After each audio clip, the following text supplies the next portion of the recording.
নমস্কাৰ আহকচোন আজি আমাৰ নিজৰ পাকঘৰটোলৈ যাওঁ আৰু এই পাকঘৰটোত এনেকুৱা কিছুমান বস্তু আছে যিবিলাক বস্তুৰে নেকি আমাৰ শৰীৰটোক আমি বহুত সুন্দৰকৈ ৰাখিব পাৰোঁ আৰু আমি আমাৰ শৰীৰৰ ছালৰ পৰা আৰম্ভ কৰি আমাৰ গোটেই বস্তুখিনি গোটেই হোল চিষ্টেমটো সুন্দৰকৈ ৰাখিব পাৰোঁ।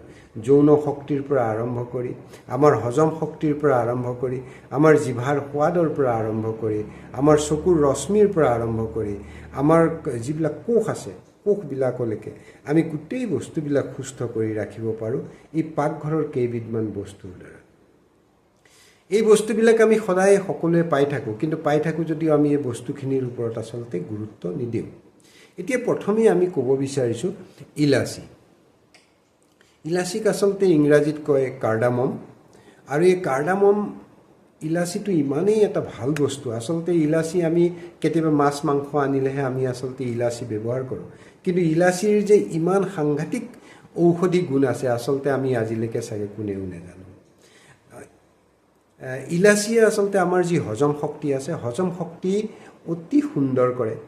আমাৰ পেটত আমি আচলতে সাধাৰণতে প্ৰায় আমি সমস্যাত পৰোঁ, আমাৰ গেছ হয়, আৰু আমি যদি ইলাচী খাওঁ তেতিয়া ইলাচী খালে আমাৰ আচলতে পেটত গেছৰ যিটো সমস্যা এই গেছৰ সমস্যাটো নোহোৱা কৰে।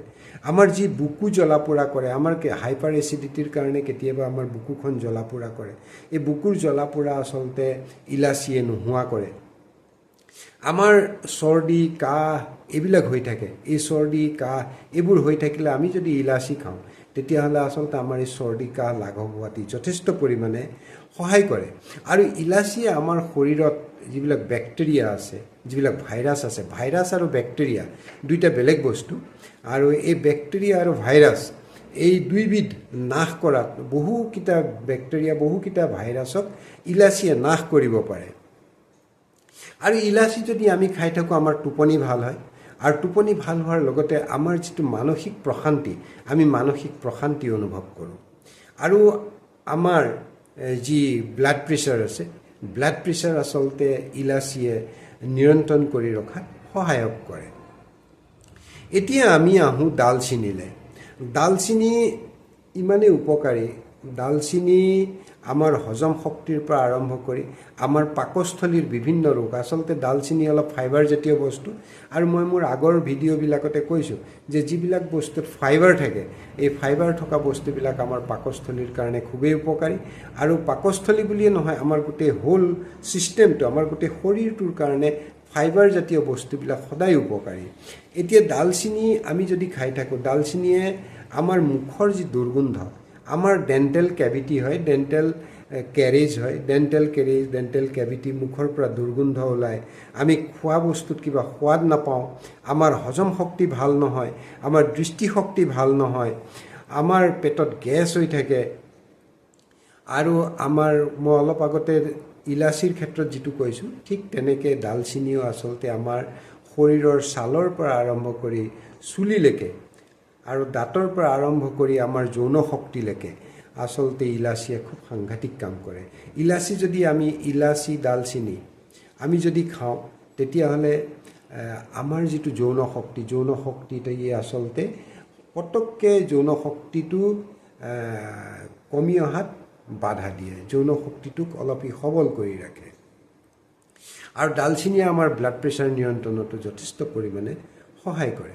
এতিয়া আমি আহোঁ গাৰ্লিক আচলতে গাৰ্লিক মানে হ'ল নহৰুটো এনেকুৱা এবিধ বস্তু যে নহৰুৰ কথা আমি কৈ শেষ কৰিব নোৱাৰোঁ। নহৰু ইমানেই উপকাৰী আচলতে আমি পাকঘৰত আচলতে আমাৰ বাস্কেটটোত আমি নহৰুকেইটা পেলাই থৈ দিওঁ, কিন্তু নহৰুকেইটা আমি যেতিয়া মাংস আনো নহৰুকেইটা আমি ধুনীয়াকৈ গুচাই মেলি খাওঁ। কিন্তু আচলতে নহৰু কিমান উপকাৰী আমি ভাবিলে আচৰিত হ'ব লাগিব।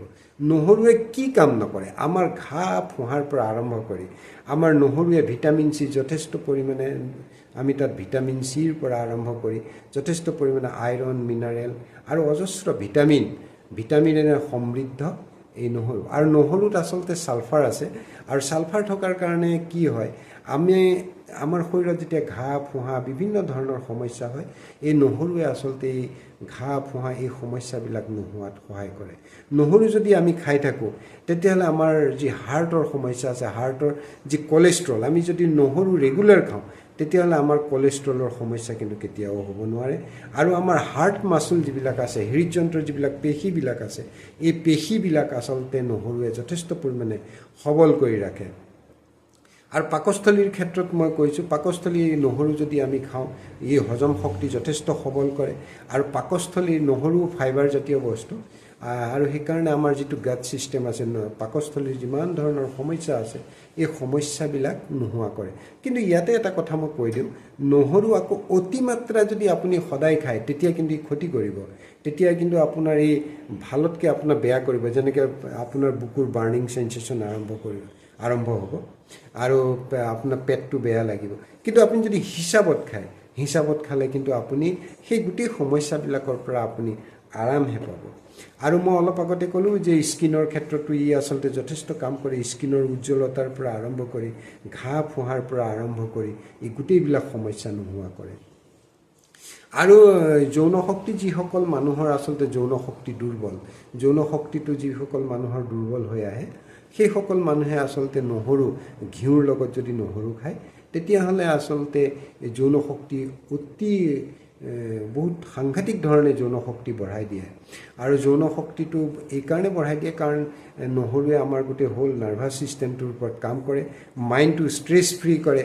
আৰু ষ্ট্ৰেছ ফ্ৰী যেতিয়া মাইণ্ডটো হৈ যায়, মাইণ্ডটো ষ্ট্ৰেছ ফ্ৰী হোৱাৰ লগে লগে ব্ৰেইনটোৱে ৰিলাক্স অনুভৱ কৰে। ৰিলাক্স অনুভৱ কৰাৰ লগে লগে আমাৰ যৌন শক্তিৰ ওপৰত বিৰূপ প্ৰতিক্ৰিয়াটো কমি আহে। আৰু আপোনালোকে জানি সুখী হ'ব যে আচলতে লেটেষ্ট যিবিলাক এতিয়া পৰীক্ষা নিৰীক্ষা চলি আছে নহৰুৰ ওপৰত, নহৰুৱে আচলতে কেঞ্চাৰ চেল ডেভেলপমেণ্টত যথেষ্ট বাধা দিয়ে।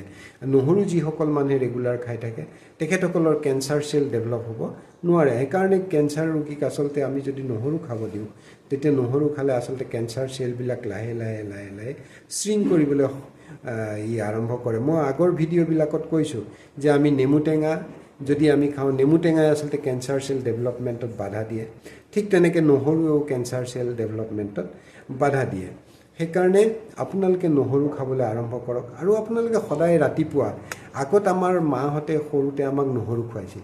পেটটো কিবা এটা বেয়া লাগিলে নহৰু খাব দিছিল। পেটটো কিবা বেয়া লাগিলে আদা এটুকুৰ কিবা তন্ত্ৰ মন্ত্ৰ কৰি জাৰি ফুকি দিছিল। আচলতে নাথিং, তাত কোনো মন্ত্ৰ চন্ত্ৰ নাই। কিন্তু তাত আচলতে আদা যেতিয়া এনেই কিবা কিবি কৰি জাৰি দিয়ে, আদাটোৱে এনেই হজম শক্তি বঢ়ায়, নহৰুটোৱে এনেই হজম শক্তি বঢ়ায়। কিন্তু মানুহৰ মনত সেইটো এটা ভুল ধাৰণা আছিল যে জাৰি দিলে পেটটো ভাল লাগে, কিন্তু নহয়। আদা নহৰুৱে আমাৰ আচলতে পেটৰ গেছটো নোহোৱা কৰে আৰু হজম শক্তি বৃদ্ধি কৰে। মোৰ বিশ্বাস আছে আপোনালোকে মোৰ এই ভিডিঅ'টো নিশ্চয় ভাল পাব আৰু আপোনালোক যথেষ্ট পৰিমাণে উপকৃত হ'ব। আৰু আপোনালোকৰ উপকাৰৰ কথা চিন্তা কৰিয়ে মই এই সৰু সৰু ভিডিঅ'বিলাক বনাওঁ আৰু আপোনালোকৰ পৰা মই যথেষ্ট সঁহাৰি পাইছোঁ। মোৰ ভাল লাগিছে আপোনালোকে ইমান মোক সঁহাৰি দিছে। আৰু বহুতে মোক আচলতে ফোন কৰিও বিভিন্ন পৰামৰ্শ মোৰ পৰা লয়। মোৰ ভাল লাগে। আৰু আপোনালোকে এই ধৰণে সহযোগ সদায় কৰি যাব। আৰু মই আপোনালোকক চেষ্টা কৰিম নতুন নতুন কিছু বস্তুৰ সম্ভেদ দি যাবলৈ।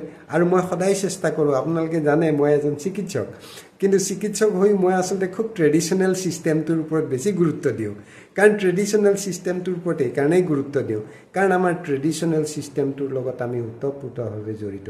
কাৰণ আমি আধুনিক চিকিৎসা জীৱনলৈ, আধুনিক যি চিকিৎসা পদ্ধতিলৈ আমি এতিয়াহে আহিছোঁ। কিন্তু আমি আগত পুৰণিকলীয়া যি আমাৰ সমাজ ব্যৱস্থা আছিল, তেতিয়া কিন্তু আমি বহু ৰোগ আমাৰ ট্ৰেডিশ্যনেল ছিষ্টেমৰ মাজেদিয়ে আমি আৰোগ্য হৈছিলোঁ। আৰু এই ট্ৰেডিশ্যনেল ছিষ্টেমৰ মাজেদি আমি যেতিয়া কিবা এটা বস্তু ভাল কৰিবলৈ চেষ্টা কৰোঁ, তেতিয়া আচলতে আমাৰ শৰীৰৰ যি প্ৰতিৰোধ ক্ষমতা আছে, এই প্ৰতিৰোধ ক্ষমতাটো সুন্দৰ হৈ থাকে। ধন্যবাদ। আপোনালোক সকলো কুশলে থাকক।